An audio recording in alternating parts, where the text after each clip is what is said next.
पुराने पीपल के पेड़ के नीचे बैठी बुजुर्ग दादी अक्सर बच्चों को डरावनी कहानियां सुनाया करती थी। लेकिन एक कहानी ऐसी थी जिसे सुनकर गांव के बड़े बूढ़े भी सहम जाते थे।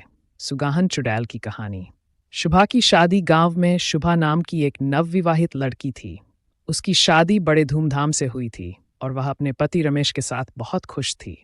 लेकिन शादी के कुछ ही दिनों बाद गांव में एक अजीब घटना घटी। हर पूर्णिमा की रात कोई न कोई औरत रहस्यमय तरीके से गायब हो जाती थी।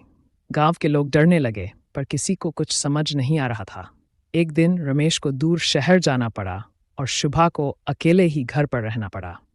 उसकी सास ने समझाया, बेटी रात को दरवाजा मत खोलना, चाहे कोई भी पुकारे। शुभा ने सिर हिला दिया, लेकिन उसे क्या पता था कि उस रात उसकी जिंदगी हमेशा के लिए बदल जाएगी। रात का रहस्य। आधी रात को दरवाजे पर किसी ने दस्तक दी। आवाज आई, शुभा दरवाजा खोलो, मैं तुम्हारी सहेली राधा हूं। शुभा चौंक गई।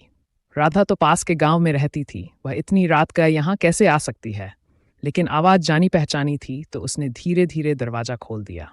जैसे ही दरवाजा खुला, एक काली परछाई तेजी से अंदर घुसी। वह कोई और नहीं बल्कि सुगाहन चुड़ैल थी। उसका चेहरा जुर्रीदार था, लाल आंखें जल रही थी और लंबे नुकीले दांत बाहर निकले हुए थे। वह चुड़ैल सिर्फ उन्हीं नवविवाहित औरतों को निशाना बनाती थी जो अपने पति की लंबी उम्र की कामना करती थीं, क्योंकि वह खुद अपने पति की मौत के बाद चुड़ैल बन गई थी और अब हर सुहागन से उसकी मांग का सिंदूर छीनना चाहती थी। शुभा की सूझबूझ। शुभा ने तुरंत एक जलता हुआ दीपक उठा लिया और चुड़ैल के सामने कर दिया। आग देखकर चुड़ैल चीखने लगी और पीछे हटने लगी। तभी शुभा ने अपनी सास की बताई हुई बात याद की। अगर कभी